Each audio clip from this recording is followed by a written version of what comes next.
I have become very keen in listening to God's voice, just that still small voice in my heart. And so one night at about 2:30 in the morning, I wake up and the first thought that came to my mind was, I want you to do a show in which you interview people in the Christian film industry.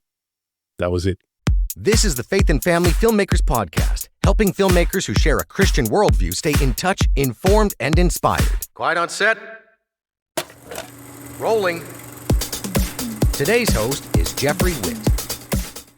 Welcome to the Faith and Family Filmmakers Podcast. I'm Jeff, and I'm really happy to have you with us today. We have a guest, Isaac Hernandez. Welcome, Isaac. Hey, it's great to be with you finally, Jeff. Yeah. We've been trying to do this for a while. I know. Isaac has a prolific portfolio with over 4 decades of experience in the Christian entertainment industry, which includes directing and producing hundreds of TV shows for the Trinity Broadcasting Network, including their live flagship show, Praise the Lord.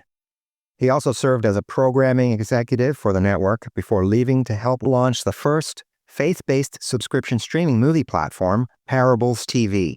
In 2019, Isaac launched his own TV show, Faith on Film, an interview talk program which can be seen on over 19 various platforms and networks worldwide. He is now joined by his co-host, Holly McClure. Currently, Isaac is consulting for several streaming companies, film distributors, and producers, as well as producing and directing TV shows. Great to have you, Isaac. Thank you. It's great to be here. By the way, I just realized that I sent you a bio that had the numbers, the platforms that Faith on Film is on from, I don't know, maybe 2 years ago or so. It is now on 28, do you believe that? 28 different outlets, a couple of national networks, I think like 5 or 6 TV stations, full power TV stations, and a bunch of streaming platforms. So God has just taken it and really expanded it. We're going to talk more about it later, but for now, since we are already, list some of those. Oh, my goodness. Well, I know we're on the Walk TV, we're on Miracle Channel, we're on WATC TV in Atlanta, and oh my goodness, I don't know. I wasn't ready to actually list them, but again, there's a bunch of them. Yeah. So there's streaming platforms, but there's also television networks. Correct. Television networks and independent TV stations where there's just one station in a city. And by the way, 5 of those are in top markets like Atlanta, Nashville, Orlando, El Paso, I think. So it's really getting out there. Yeah, I think most of our listeners are probably quite familiar with it. And so we will delve into that a lot more later. But, I want to go back and like we usually do on our podcast and hear about what piqued your interest in television and production and where you actually got started in the industry. So where did the desire or love come from in the beginning? Well, we're going to go way back. Yeah. It really all started, I was like, I think 11 or 12 years old, and we lived close to LA. We lived like, I don't know, an hour east of LA, and we would my dad would take us all to Hollywood and all those areas to kind of just, I don't know, have a nice time out. And one day we were going through this TV station there, and we saw a line of people going into one of their studios, and my dad said, let's go see what that's about. So we stopped, we went in, and I walked into this studio, and I just felt like, this is where I want to be. There was something about it. Years and years and years later, I realized that it was actually God putting that desire in my heart. But back then, I just thought it looked cool. All these people with their headphones and, their headsets and behind a camera and talking and getting ready to do a show. And it just felt like the really coolest thing to do. So from that moment on, again, I was only about 11 or 12 years old. From that moment on, I kind of set myself to pursuing that type of career, if you will. And the nice thing is that the school that I was going to, the junior high school, actually, once I got to the junior high school actually had a TV course, a TV class. And so I got involved in that. Next thing you know, I had a family friend, my parents' friend, actually, and the gentleman there had a show on TBN. And so I started going with him to TBN, which back then was just a small, back then it was maybe just 2 stations. And I started going and volunteering. And then by the time I was 21, I got hired there. So that's kind of where it all started. Now, I did start as an audio engineer. I felt that was the easiest thing for me to actually get hired at because I used to do audio at church. And I felt, that I can handle that. but eventually became one of the directors there and ended up directing Praise the Lord, the live show, and a lot of other TV shows there, going around the country directing some of their big crusades that they used to do back when they used to take cameras all over the place to record live services, the telethons, and it just kind of where it all started with me being involved in television. Now, Yeah. it was Christian television, and so now that I see that was the path. I mean, I could have gone and worked in Hollywood, but the path that God had chosen for me was to work in Christian television. So that's kind of how my journey into this started. Had nothing to do with film, by the way. It was all about television. Yeah. I didn't even know Christian films existed at the time because it wasn't like now where there's just all kinds of films being produced. So for me, it was television shows. Mm-hmm. And no doubt quite a difference between film and producing and directing for TV. I'd actually like to talk about that in our second half of our interview. We're going to kind of get into some of the nitty gritty with regards to directing. What happens? What does it look like? What does producing a TV show like that look like in comparison, for example, to producing film or, narratives? Yep. But one thing you said there that stood out, of course, you said you started volunteering. Yes. That's a very common story among people. We've interviewed people with very successful careers who started out volunteering, and they get experience that way, and they get an in sometimes. Absolutely. Yeah. And I'm not sure that kids nowadays are that willing to do that. It almost seems like they'd rather sit at home on their phones and I don't know if they expect a career to just pop out or what, but volunteering is really what put me in that position because I was doing it because I loved it. Right. I wasn't doing it because I wanted to make a career out of it, or maybe I did, but I wasn't thinking of, okay, if I do something, I want to get paid. I wanted to be involved in that. I wanted to be in the midst of that whole television culture. And so, I volunteered, and I volunteered for a long time. I used to drive almost a little over an hour, actually, to the studio. I volunteered every Saturday. So I would go on Saturday, and I would run camera, sit with a director, and they used to have Spanish shows. And since I understand Spanish, I used to help the director who knew nothing of the language. And I would tell him what the host was saying, what he needed, when they were going to go to music, things like that. But it did put me right in the midst of all that. So it was pretty easy when they needed somebody and I was already there. And so they were able to hire me. But again, for me, it's definitely a journey because even where I'm at today, which is not even necessarily 100% in the television industry anymore. But I can see that every step that I took from that moment on just kind of led me to where I'm at today. Except for one, by the way, which if you're ready to talk about that, I could talk about that. And that was when all of a sudden I was taken out of that and moved into being a pastor in a church. Well, let me ask you, you were at TBN for how long? Well, total was 25 years. Wow. But I believe it was around after I had done about 20 years that I made this side road trip, if you will. But I had been in the TV industry for a long time. And in total, I did 25 years. Okay, so we'll talk about that. But so in that 20 years, before you had that side road trip, which we'll talk about in a second, there was a lot of growth at TBN. Oh, no, absolutely. Because again, when I went in, I didn't go to college to learn TV. All right. I literally just went from what I learned in high school, which were really some very important basics. Okay. And that did help a lot. But I went into there and I was a newbie. And the way it started is, of course, I started doing audio. Now, I had done audio at our church with a little tiny, like an 8-channel mixer. It was a small church. So it wasn't like one of these big ones now where they have full-blown 48 channels and bands and all that. It was just a little small thing. Yeah. But at least I kind of understood the process. So I was interviewed at TBN because they were looking for an audio assist. And the guy takes me into this room that was one of the audio booths. And there was this humongous, massive audio board. And he asked me, so can you operate one of these? So unfortunately, I sort of kind of lied. I said, yes. I figured, how much different can it be? It's only more of those 8 channels. It's just a bunch more. And so I said yes. So I came in as an audio assist doing a live show. The audio engineer that they had hired to do the show for 2 weeks could not get it together. And so we missed the live show because he wasn't ready. He just was flailing. So the third week I come in and they tell me, Isaac, you are now the main audio guy for the show. Okay. 3 weeks, huh?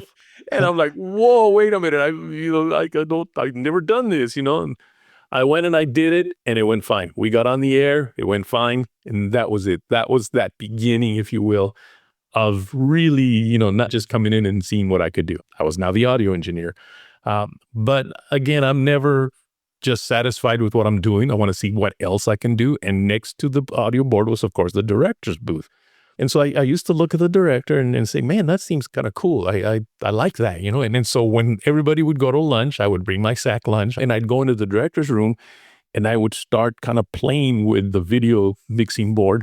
And I'd go, oh, that's how he does it. That's how he brings in the names at the bottom. Oh, that's how he does this. And after a few weeks that I felt like, okay, I think I'm comfortable enough with this, I went to the guy that was in charge of production and I said, you know what? You have a problem. And he says, well, what's the problem? I said, you have a bunch of Spanish shows. Back then they had like 6 or 7 Spanish shows on TVN. Yeah. I said, you've got all these Spanish shows, but you don't have a single Spanish director. He says, wow. He goes, well, do you know one? I said, yeah, me.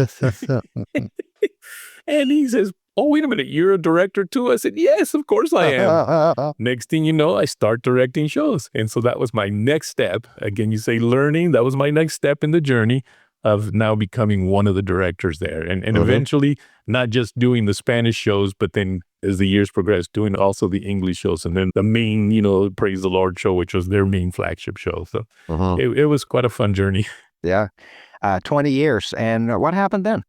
Well, then, to be honest with you, in those 20 years, I left like 4 or 5 times. Oh, really? I would quit TVN, I would go work freelance, and then they would bring me back in, and I'd leave again. Not for any reason other than I don't know, I just felt like I always feel like I need to do more. Like, this isn't enough, And so they would bring me back in. But after those 20 years, and one of those times when I was gone, I had also started to help this gentleman, because I'm also a keyboardist, and I didn't know I was a worship leader, but apparently I was. And he asked me to help him start this church to do worship. So I said, okay, I'll do it. And so I was doing that. I was helping this other studio kind of manage their studio, and I was doing freelance work at TVN because even when I left, I wasn't totally gone. I just wasn't a full-time employee. So I'm doing this. And after about, a couple of years, the pastor says, Isaac, we've been growing a lot because the church grew very rapidly. I mean, we literally started with 12 people in his house, and within 2 years, we were running like 500-600 people. Okay. Right now, it's a big, like 13,000 member mega church. So anyway, he said, I need you full time. I can't just have you come in on Sundays and lead worship and that's it. So I was like, oh man, I don't know. I really am liking how I'm doing things right now, the studio and TBN and you and all that. He says, well, I really need you to pray about it because if you can't do it, I'm going to have to find somebody. So I said, all right, I'll pray about it, which I did. And all of a sudden, within that week, I get a call from TBN, from the guy that runs production at TBN, and he says, Jan says you either come on full time or she don't want to use you anymore. So you had it coming from both sides. Yeah. So I'm like, well, okay. Well, I don't think I'm ready to go full time right now at TBN. So, okay, I'll just stop. And then the next day, I go to the studio that I was helping manage, which is another small studio of another ministry. And he says, you know what? We're not going to need you anymore because we have somebody that's going to really come and be a part of the ministry, not just come and direct and manage our studio. So I realized, okay, God, I get it. I see what you're doing. So I called the pastor and I said, okay, I'm going to do it. And so I ended up working full-time at a church and being ordained as a pastor. Now, I'm going to be honest with you. I have never had a desire to be a pastor. I don't consider myself pastor material. I really had a hard time kind of understanding, but I did it out of obedience. Okay, if there's one thing that I am, is very obedient to whatever God wants me to do, even if I don't like it. So I'm there, and I remember one pastor's meeting we had, I said, you know what, I just feel so out of place because all you pastors, but by then there was like 12 pastors in the church. I said, all of you guys, you love to read all these different studies about the Bible and all this stuff. I said, I like to read magazines about TV equipment. So I'm feeling kind of like a square peg in a round hole. I get it. And so I never understood. But when 10 years later, when I left and went back to TBN because Mrs. Crouch had them call me and say, would you please come back to work for us? And this time it was a little different. I said, well, can I go back, freelance and just direct some of the shows? They said, no, she wants you to come back and work directly with her in the programming department. So all of a sudden I felt like, okay, God, what are you doing here? This is something a little different for me. So I did leave the church as the worship pastor. By then, it was easy for us to get another worship pastor. But it was at that point that I understood why I had taken that little turn of something that was never in my mind or in my heart to do, which is be a pastor. And this is what it was. I then picked up something I didn't have before, and that was the heart of a pastor.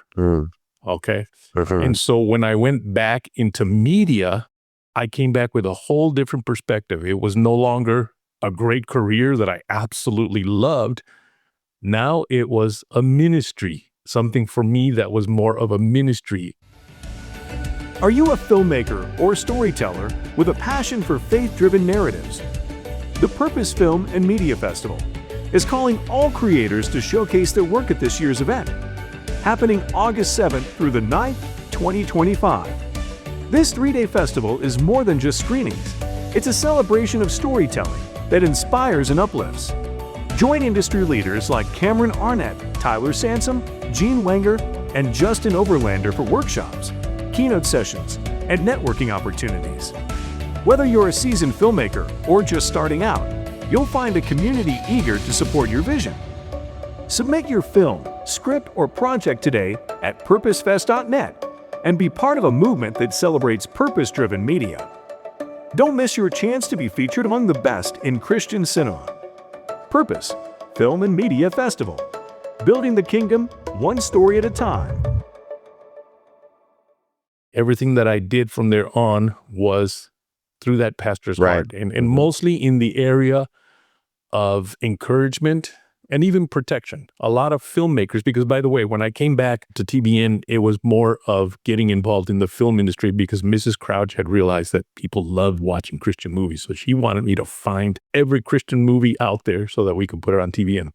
So as I began to meet with a lot of these people, I realized, man, I got to be encouraging these people because the Christian movie business can be very up and down. You're up in the top of the mountain, and then next month you're way down in the valley, and then you come back up to the mountaintop, and then you're down in the valley again. So I wanted to be there for the times when these people were in the valley, and that was because of the heart that I had acquired in those years as a pastor.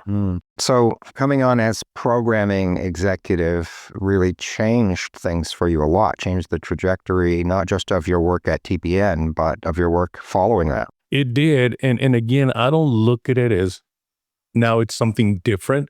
I look at it as the entire journey that God wanted me to take. And now it was time to go into that part of it, to that season. Because as I was there running programming, even more specifically, finding movies to put on the program schedule, I began to develop a lot of relationships with movie producers and directors and distributors, which then really prepared me for the next step, which came like 4.5 years later. And tell us about that. I'm guessing you're talking about Parables TV, or was there a transition in between those? No, that was exactly it. Now, there was a possible transition, which I realized after a prayer that it was more of a distraction. It was more of almost like, I'll say it. It was the devil saying, wait, go this way, go this way. This is what you always wanted, go this way. That would have taken me away from the actual journey that I was in. And so what happened was, again, because of being at TBN, now looking for movies and all that, and there was no other Christian network looking for movies, so I became like, hey, this Isaac is the guy you got to go after because he's our entrance into television, right? And so I developed so many relationships, and when the time came from when this gentleman that owns a media company in Florida, and he had thought about launching basically the first Christian movie platform. The only thing out there at the time was Netflix, and he thought, well, we should launch a Christian movie platform. This is before PureFlix even. Right. And so he contacted me. And so I'm like, now this sounds like fun, but again, I don't make decisions that quick. It literally took a year of him talking to me and basically trying to get me to, to come on to his organization. And he offered a very good amount of money. It would have been, working at TBN was wonderful, but it wasn't financially great. Okay. It was ministry. So it was a ministry style. So this would have been quite a change. But again, I don't follow money. I follow purpose. Mm-hmm. So after a year, he sent this lady that worked at the company as well. And she was a Christian. He probably figured if she talks to him, maybe he'll listen, right? So we met. I had her meet with not only me, but my wife, because I needed her to, in essence, see what it is that's happening here. Yep. And on the way home, I told my wife, I said, I don't know why, but I just feel in my heart that this is what God's been preparing me for 40 years. Because 40 years before that was when I set foot in that TV station that I told you about a few minutes ago. And so I told her this. I don't know why I said it other than I just felt it in my heart to tell her this. I just feel like what God's been preparing me for 40 years. So anyway, that was on a Sunday. Monday, I get to work, and I was working on the schedule for the month. So phone kept ringing, and usually if I'm working on the schedule, I can't answer the phone because I have to get that schedule done. And so I didn't answer the phone. The next day, Tuesday, I get in, and the phone rings. So I went ahead and picked it up. And at the other end was this gentleman from Ghana who said, I tried to call you all day yesterday, and I couldn't get through, so I just was going to give up. But God told me, don't give up. You got to call him. He says, and I want to call you because I have a word from the Lord for you. So I thought, okay, well, great. Let me hear it. And he says, God said he's about to move you into a new transition and that this has been what he's been preparing you for 40 years. Okay, when he said that, because I had I wasn't answering the handheld phone. I had the ear thing. So I jumped up out of my seat and started just pacing the office. He said a lot more things. And to be honest with you, I didn't hear anymore because he had already said it's what pretty I had specific. to hear. Yeah, Pretty it was specific. like, that's it. I don't need any more. But he still kept saying stuff. I asked him later. I said, look, could you please write it all down and send it to me so I can say, basically I didn't tell him because I haven't heard a word you said anymore. But when he said that, I realized it was time to leave. So I did turn in my resignation. Mrs. Crouch sent me a beautiful letter just saying, go spread your wings, come back anytime, all that stuff. And so I went to work for this company that helped me launch the first Christian movie platform, which was Parables. Now, I wish it had been extremely successful, but it wasn't. After, and we tried very hard, but the company just didn't have the finances to make it happen. But I realize now it wasn't about that. It was about me. It was about me moving on to the next set of my journey. He was very kind to me. I worked for him for 15 years. Wow. So what year was that when you started? Oh, my goodness. Well, that would have been nearly 18 years ago, maybe. 17 years ago, something like that. So it's 18 years ago. Yeah, something like that. So it would have been in 2004 or 5 or something. I think I met you for the first time in 2018. Pretty sure it was 18 at Content, and you were representing Parables at that time, I believe, 2018. Yeah, that would have been, because that was right before COVID probably, right? COVID would have been 2020, so yeah. Yep. So 2020, basically when COVID started, was when he just couldn't do it anymore because overall, the company was a big media company. We were just one little tiny small part of the company, which is why he was able to hold on to it for so many years, even though it was not being successful, not bringing any money and everything, but because all the other ones were. Yeah. But at that point, all of them kind of began to suffer during COVID, and he literally had to lay off 35 people. And most of them were the top level, vice presidents, which I was one of them. And so a lot of those people that's it. He had to let them all go. But I remember when they called me, it was January 4 years ago, I guess it was 5 years ago, something like that. I remember I got the call from the HR person, and you would think when you get a call like that, you get all distraught and, what am I going to do? Oh no, my life is over. I got excited. Next step, huh? Yeah, that's exactly right. I thought, wow, that means God is moving me to the next step. So no problem. I went and I told my wife. And interestingly enough, my son had just moved like 4 or 5 months before that to Texas. Now, we're living in California, okay? He moved to Texas. I brought his stuff over. And I remember falling in love with this place here in Texas. And I said, I got to move here because it's by a lake and I love lakes. I love the water. I love boating. So I was like, we got to move here. And so I went home and I told my wife, of course, she was like, every time you visit somewhere, you say you want to move here. I said, I don't know, though. I really want to move here. So then now, again, 5 months later or so, I get laid off. And my first thought was, this is the time. Because they gave me a really nice severance package. And I'm like, perfect. This is the time to move. So we did. We put up our house for sale, and it literally sold the day that we had the first open house. Wow. But then I realized, whoa, wait a minute. We have to move out of here in 30 days, and we don't have a house to go to in Texas. So we took a little trip to Texas to find a house. And I remember being here, and we were just going to be here, I think, 3 or 4 days. And I prayed. I said, God, help me find a house tomorrow because the next day I want to go boating on the lake. I don't have time to look for a house. And I was very specific about what I wanted in the house. And we went to look. We looked at 5 houses. The second one was, this is the one. This is the one. And we knew it. And so here we are. I did decide that I wasn't sure if I wanted to try to get a job anymore. I thought, you know what? Maybe what I should do is just retire. I mean, I'm old enough to start collecting Social Security, not their maximum. You got to wait till you're like almost 70 or something. I wasn't that, but I said, you know what? I can start now and I can make up the difference with freelance work. So that's what I've been doing. And I realized I needed the time to really put an effort on Faith on Film. So you must have started Faith on Film before you moved. I did. As a matter of fact, and see, this is so cool how God works. He doesn't wait sometimes till something ends before you start the next thing. He starts you on it and then says, okay, now I got to take this away because you've kind of already settled in. I started Faith on Film probably, it was April of the previous year that I got laid off. So that would have been at least a good, 8 months of already having Faith on Film that I had started when I was still in California. And actually, the company that I worked for was very helpful in that they gave me some equipment to use, and it was a lot of help.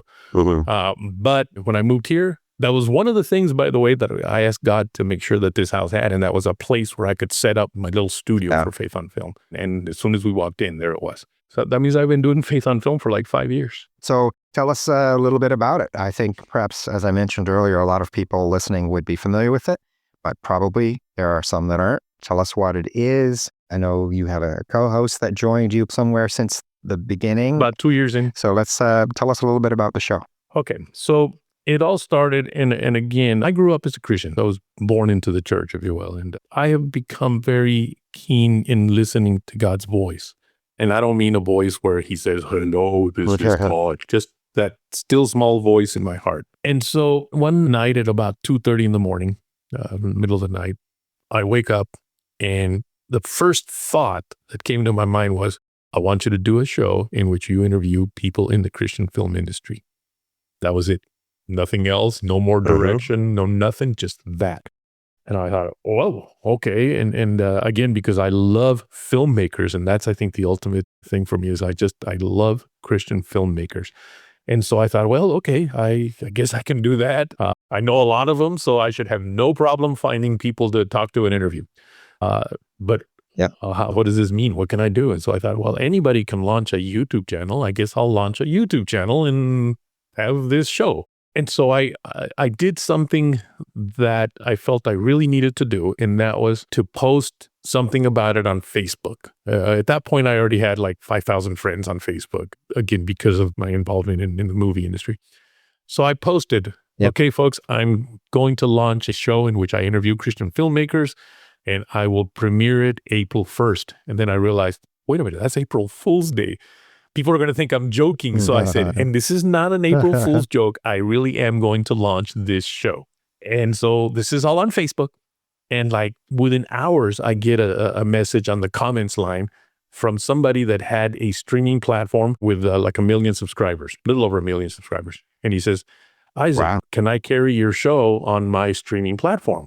So I said, well, just, you do know it's not really a big show. It's going to be more of a podcast kind of a thing. It'll be me with one camera in my little facility here, and my guests I'll bring in through Zoom. And he said something.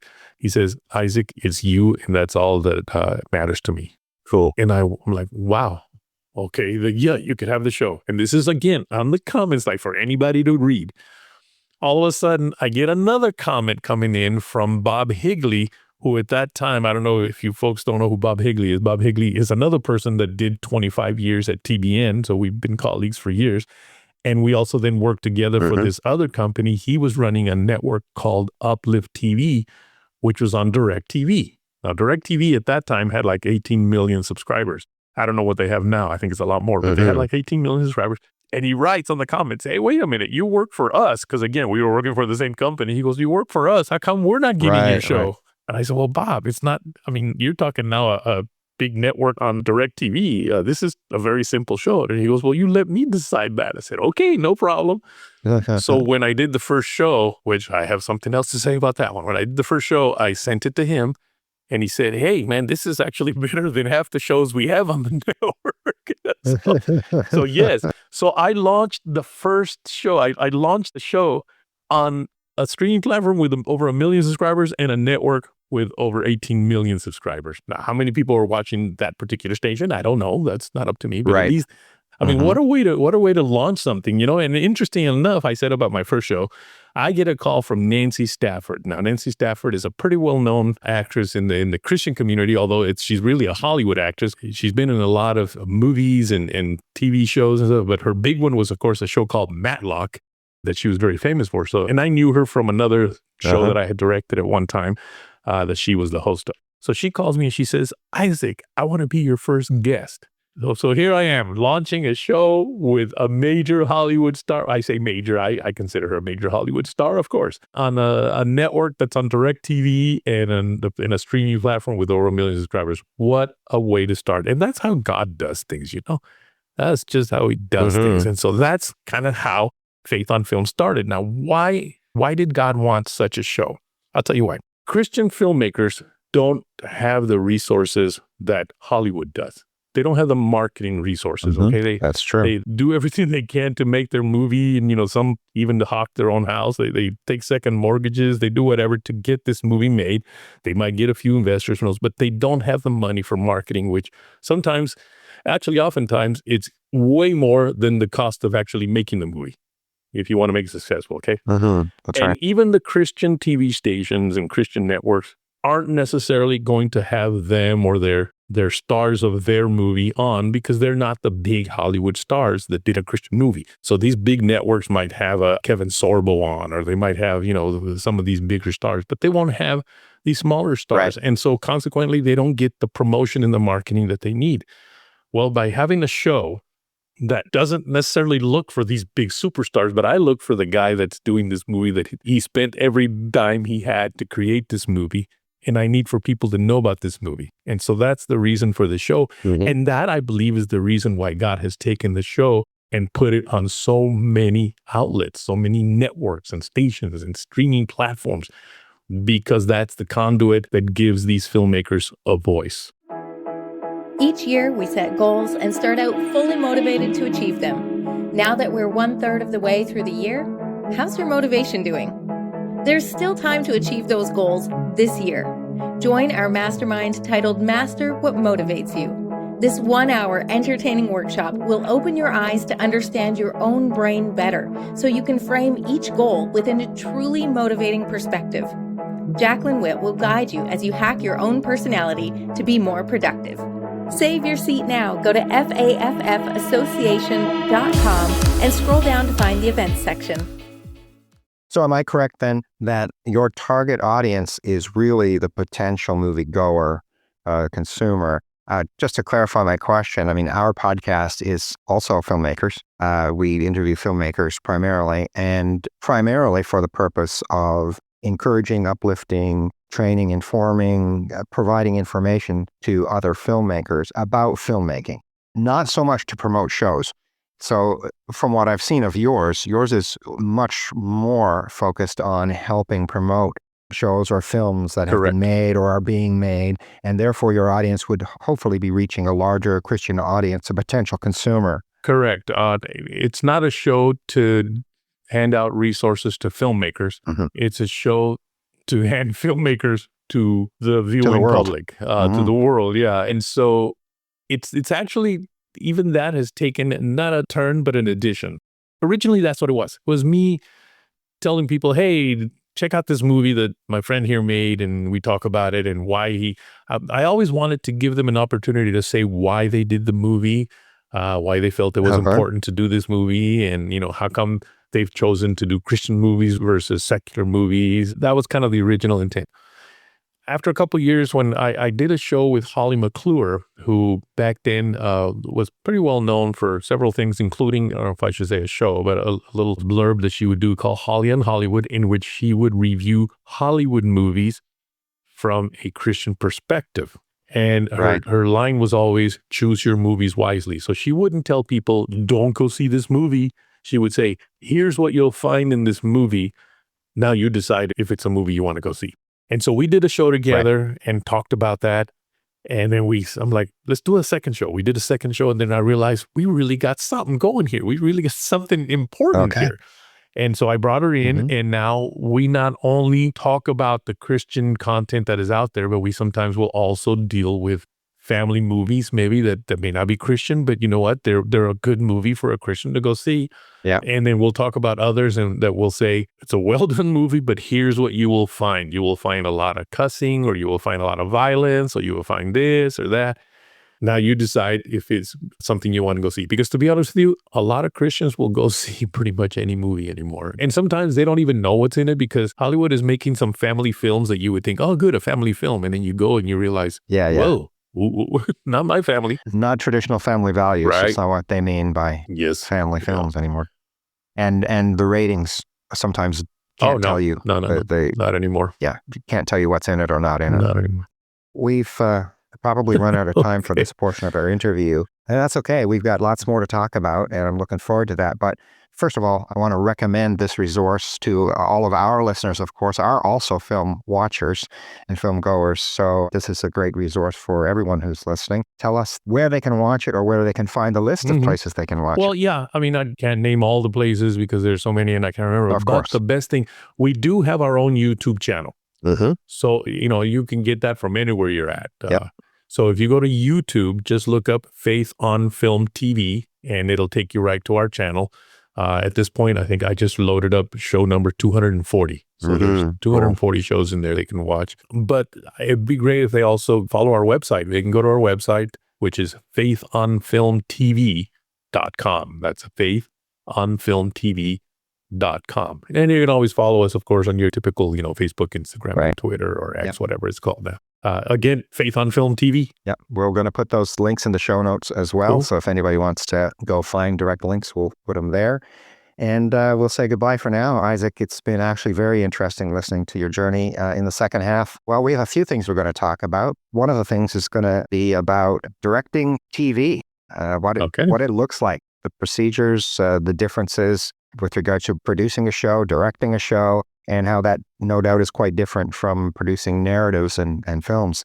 So we'll be interested in hearing all about that and some other things you've mentioned to me that we'll want to get into as well. So I'm looking forward to that. Thank you so much. Alrighty. Thanks for listening to the Faith and Family Filmmakers podcast. If you've been enjoying this podcast, take a moment to follow or subscribe on your favorite podcast player so you don't miss an episode. And if you'd like to support the production of this podcast, you can leave a tip at faffpodcast.com/support. Bringing filmmakers together for faith and family.